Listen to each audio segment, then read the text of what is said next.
Good evening. This is Atheism in History, a week-by-week examination of people and events in the history of atheism and free thought. I'm John Rafferty, the president of the Secular Humanist Society of New York, and also an active member of New York City ATHEISTS, which is producing and sponsoring this show. What we do is we take a look at the calendar. We see who was born or died or made significant contributions during the week. We look for important events, like court decisions, one we'll talk about in a minute, that happened during this week, this calendar week, in history. And let's start with a very important court decision. On March 8th, in 1948, the United States Supreme Court, by a vote of 8-1, in the case of McCollum versus Board of Education, barred religious instruction in the public schools. I know from personal experience, having been in the public schools before 1948, that religious instruction was rife even in the public schools. And every Wednesday afternoon at my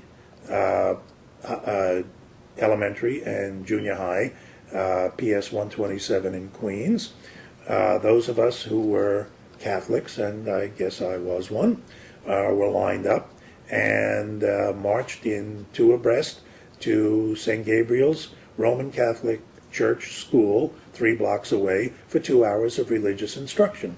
We were taken out of the public school and sent over to the Roman Catholic school, which, of course, was what New York was all about in 1946, 47, 48, when Archbishop Francis Cardinal Spellman was running New York with more power than the mayors or the governor. At any rate, Vashti McCollum, a mother in Champaign, Illinois, on behalf of her son Jim, brought suit because, as she said, and she wrote in her book, One Woman's Fight, Jim was punished by teachers and teased by students for not taking part in religious instruction, which was illegally being taught in his public school. Although she lost at the first 2 levels, court levels, and was treated as a very unpopular woman, quote unquote, she did not give up, and her appeal to the U.S. Supreme Court resulted in a stunning victory for separation of church and state, which is still the prevailing precedent in public schools today. Think of that date, 1948. The revisionists of history on the right would tell you that everything that's wrong with America began with the Supreme Court under Earl Warren, the Warren Court. The Warren Court didn't come into being until the mid-1950s. It didn't really start to change life in America until the early 60s. This was 1948, with its holdover of justices, some of whom had been appointed in the 20s, some of whom were part of what Franklin Roosevelt called the most reactionary Supreme Court in the history of the United States. However, they looked at the situation in the schools in Champaign, Illinois, and really all around the country and said, what are the schools doing teaching religion? Why are they, as in my school, reading Bible verses on assembly days to the children? Why are they promoting Judeo-Christian religion, not values, actual religion in the schools? And Justice Frankfurter, in a concurring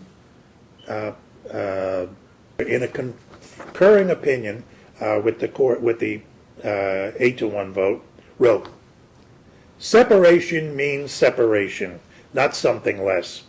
Jefferson's metaphor in describing the relation between church and state speaks of a wall of separation, not a fine line easily overstepped.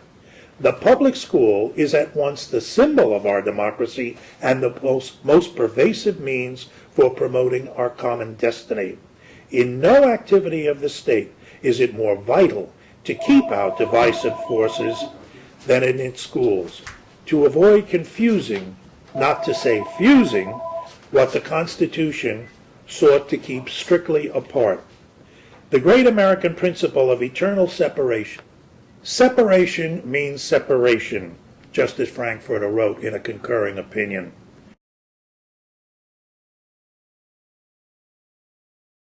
Not something less. Jefferson's metaphor in describing the relation between church and state speaks of a wall of separation, not a fine line easily overstepped. The public school is at once the symbol of our democracy and the most pervasive means for promoting our common destiny. In no activity of the state is it more vital to keep out divisive forces than in its schools, to avoid confusing, not to say fusing, what the Constitution sought to keep strictly apart. The great American principle of eternal separation, Elihu Root's phrase bears repetition, is one of the vital reliances of our constitutional system for assuring unities among our people stronger than our diversities. It is the court's duty to enforce this principle in its full integrity. An 8-1 vote and 3 cheers for the Supreme Court of the United States and for Vashti McCollum, a little-known pioneer in the history of free thought and atheism in the United States. This is the Supreme Court, even more famous than Frankfurter, was Oliver Wendell Holmes Jr.,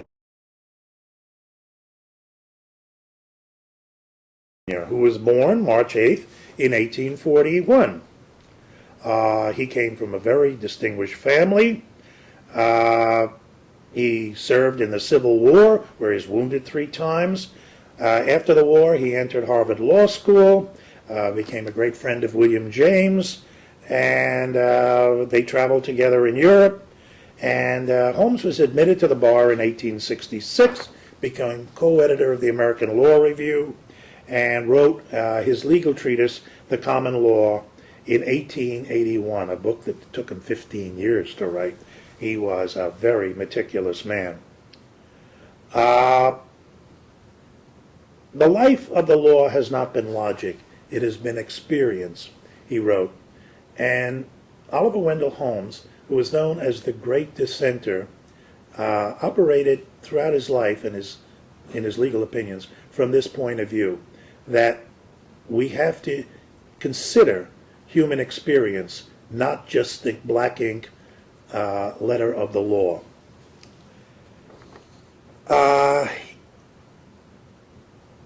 Oliver Wendell Holmes was not an atheist, but he was a free thinker, and he defended in his dissenting opinions atheists and free thinkers all through his legal life. He wrote, "When men have realized that time has upset many fighting faiths, they may come to believe that even more than they believe, the very foundations of their own conduct, that the ultimate good desired is better reached by free trade in ideas, that the best test of truth is the power of the thought to get itself accepted in the competition of the market, and that truth is the only ground upon which their wishes can be carried out. That, at any rate, is the theory of our Constitution. It is an experiment, as all life is an experiment." I like some of Holmes's other quips that are enshrined in the opinions of the Supreme Court. "Taxes," he wrote, "are the price we pay for a civilized society." And he's right. Remember that on April 15th. "The mind of the bigot is like the pupil of the eye. The more light you shine on it, the more it will contract." "The most stringent protection of free speech would not protect a man in falsely shouting fire in a theater." You've heard that hundreds of times. Oliver Wendell Holmes. And also, "The right to swing my fists ends where the other man's nose begins." He was a Unitarian. He believed in God, but he belonged to no church. He was, as in the saying of his time, creedless. Very definitely an atheist was Douglas Adams.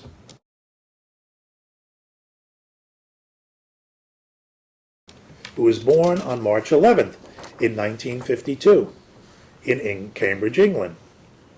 Douglas Adams, the man who wrote The Hitchhiker's Guide to the Galaxy.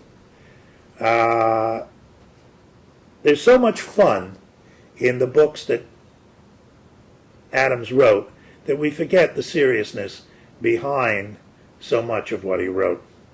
He was an atheist. He said in an interview with American Atheist magazine in 1988, he said, if you describe yourself as an atheist, some people will say, don't you mean agnostic? I have to reply that I really do mean atheist. I really do not believe that there is a God. In fact, I'm convinced that there is not a God, which is a subtle difference. I see not a shred of evidence to suggest that there is one. It's easier to say that I am a radical atheist just to signal that I really mean it, have thought about it a great deal, and that it's an opinion I hold seriously. It's funny how many people are genuinely surprised to hear a view expressed so strongly. In England, we seem to have drifted from vague, wishy-washy Anglicanism to vague, wishy-washy agnosticism, both of which I think betoken a desire not to have to think about things too much. Tragically, Adams died at the age of 49 of a heart attack. He called himself a committed Christian as a teenager, but he began to rethink his beliefs at the age of 18 because he listened to the nonsense of a street preacher, and he took it seriously, and he realized what nonsense it was. He credited books by his friend Richard Dawkins, including The Selfish Gene and The Blind Watchmaker, for helping to cement his views on religion. Dawkins tells a very funny story that Adams used to do a little cocktail party routine. Those of you who are familiar with the concept of the anthropic principle, which some people think, well, the very fact that we're alive in the universe means that the universe was designed for us. Okay? Adams, after a couple of drinks, would do an imitation. He would squiggle himself up and on the floor and shape himself and say, I'm a puddle. And isn't it amazing that the shape of the hole I'm in exactly fits me? The hole was made just for me. Yeah.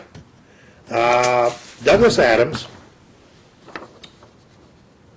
in one of his speeches, said, now, the invention of the scientific method is, I'm sure we'll all agree, the most powerful intellectual idea, the most powerful framework for thinking and investigating and understanding and challenging the world around us that there is. And it rests on the premise that any idea is there to be attacked. If it withstands the attack, then it lives to fight another day. And if it doesn't withstand the attack, then down it goes. Religion doesn't seem to work like that. It has certain ideas at the heart of it, which we call sacred or holy or whatever. Douglas Adams, atheist, and very funny writer. The biggest name we have to talk about this week is Albert Einstein.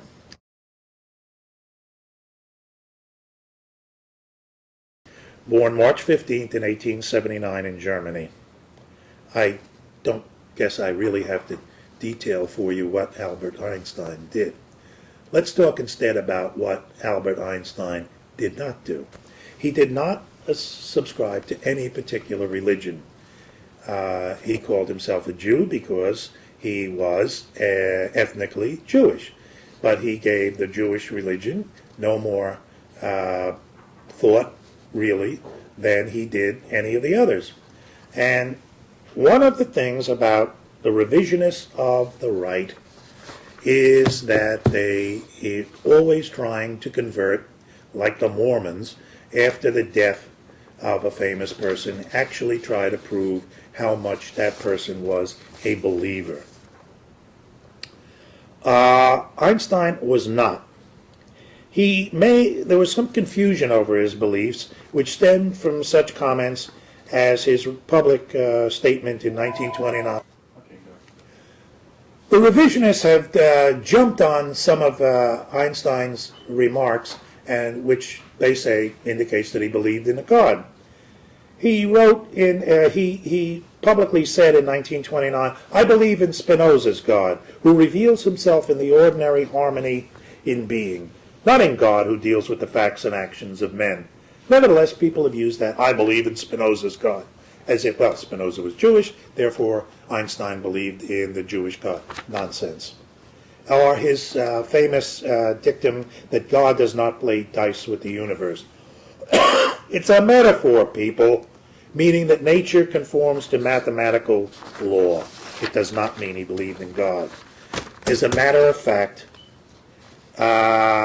he wrote in a column for the New York Times in 1930, "I cannot imagine a God who rewards and punishes the objects of his creation, whose purposes are modeled after our own. A God, in short, who is but a reflection of human frailty. Neither can I believe that the individual survives the death of his body, although feeble souls harbor such thoughts through fear or ridiculous egotism. It is enough for me to contemplate the mystery of conscious life perpetuating itself through all eternity, to reflect upon the marvelous structure of the universe which we can dimly perceive, and to try humbly to comprehend even an infinitesimal part of the intelligence manifested in nature." He also wrote, "In their struggle for the ethical good, teachers of religion must have the stature to give up the doctrine of a personal God, that is, give up that source of fear and hope which in the past placed such vast power in the hands of priests. In their labors, they, the priests, the religious leaders, will have to avail themselves of those forces which are capable of cultivating the good, the true, and the beautiful in humanity itself.